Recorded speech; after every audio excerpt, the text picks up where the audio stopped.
Hey guys, it's Chris at Highline Guitars, and you're watching another one of my YouTube guitar building videos. This one in particular is going to be part 12 of my crazy neck-thru guitar build. Now, if you're new to the channel, welcome. I hope that you'll enjoy this video and will consider gently clicking that subscribe button. What I'm going to be doing today is some repair work on a couple of very minor flaws and a couple of areas where there was some mismatch between all three of the parts that make up the body and the neck-thru tenon. I'm also going to do a little bit of sanding and get it ready for the next steps that will be happening in future episodes. So without further ado, let's head out to the shop and get started.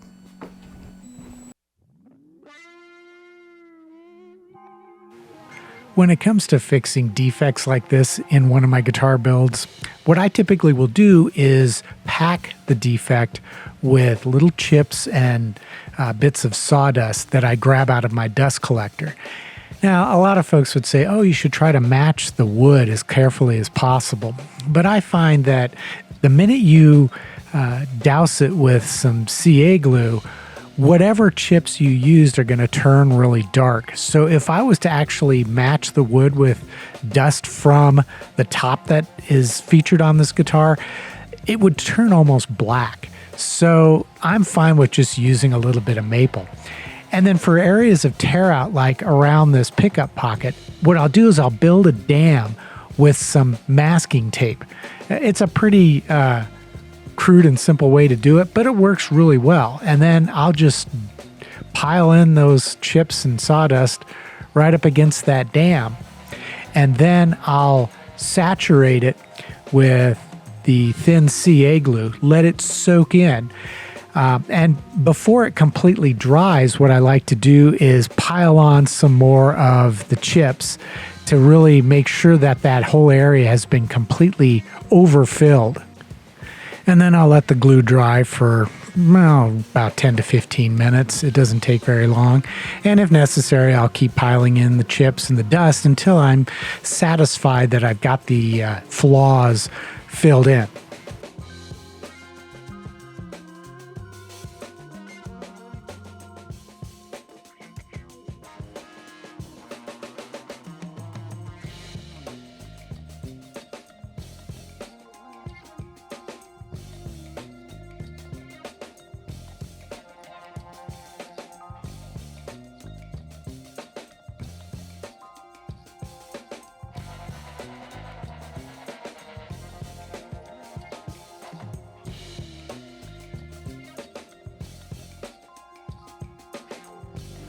And then once the glue's dried, I'll peel away the masking tape, grab a rubber eraser with some 150 grit sandpaper, and sand everything smooth. And of course, this is a process that can go back and forth. You may sand for a little bit, get it looking pretty smooth, but then decide to add some more chips just to kind of refine the work that you've done and to do a better job of blending it in. So I'll sand a little bit, then I may add some more wood chips and wood dust and glue that in, let it dry, then go back and continue sanding. It just sort of depends on the specific situation where I'm trying to make a repair.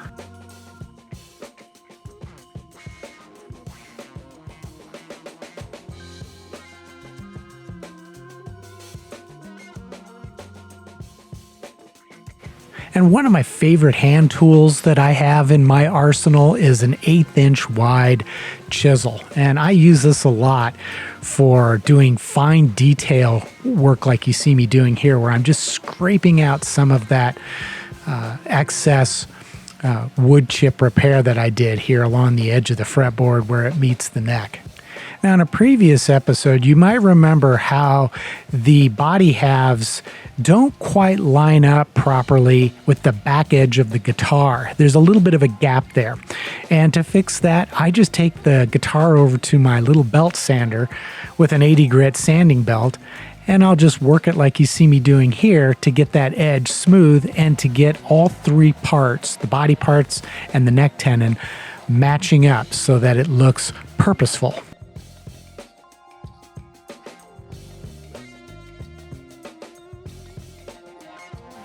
Now, another issue that I wanted to address was the fact that the neck pickup wire might interfere with the bridge pickup. This isn't a guarantee, it's just a possibility that it might happen.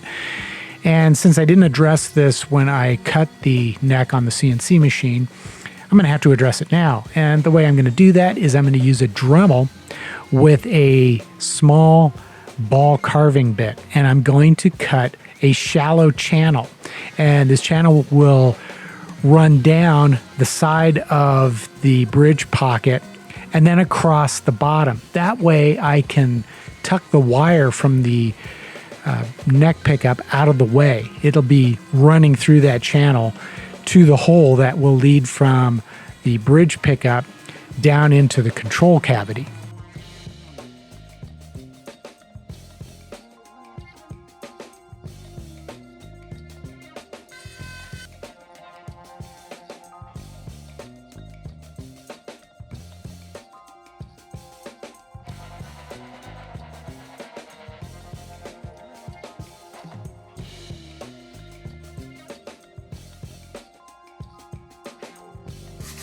When it comes to sanding a guitar, I divide it up into 3 stages: coarse, medium, and fine. And exactly where I'm going to start will depend on the finishing strategy that I use with my CNC machine. If I use a really fine finishing strategy, I can typically skip all the way to the fine stage of sanding, which is about 220 grit and higher. But if I'm in a hurry and don't use that really fine finishing strategy, I may have to back down to a coarse strategy where I would start with like an 80 grit and then move my way up through every single grit. So it'd be 80, 100, 120, 150, 180, 220, 320, and then 400 grit. In this case, I had a pretty fine finishing strategy, but there was some work that needed to be done, like here on this neck to body transition, where I had to blend it a little bit better. So I opted to do some of the sanding with 120 grit, and then I would moved up to the progressively finer grits. But what I will often do, and what I did on this guitar, is after I finished sanding the entire body with 150, I stopped because I'm going to do quite a bit more sanding work later on. After I have done the assembly of the guitar, I want to assemble the guitar, make sure everything fits, and then take everything off, and then I'll do the final sanding from 220 to 400, and then I will apply the finish. I rarely do my roundovers with my CNC machine unless they're really significant roundovers, which is rare for me. I like to form them by hand using anywhere from 80 to 120 grit sandpaper, and then of course I'll fine tune them as I sand up through the grits. Okay guys, that's all the time I've got for this episode, and I think in the next episode, part 13, my lucky number, I am going to hopefully begin the assembly of the guitar, the installation of the components. However, I haven't actually purchased all the components yet. I have some of them, but not all of them. So actually what I think part 13 will be is I'm going to let you watch as I select and order the parts for the guitar. And I'll kind of walk you through my process of doing it, who I purchase from, and how I make the decisions, and so on and so forth. And then once I get all the parts, then I'll be able to do the assembly. And I like to do the assembly before I apply the finish, because there's always that possibility during the assembly that there could be some damage or scratches or nicks to the wood of the guitar. So I like to do it before I apply the finish. That way I can get all that out of the way. Then I can remove everything, the tuners, the pickups, the bridge, the electronics, everything. Then do the final sanding and then the application of the finish.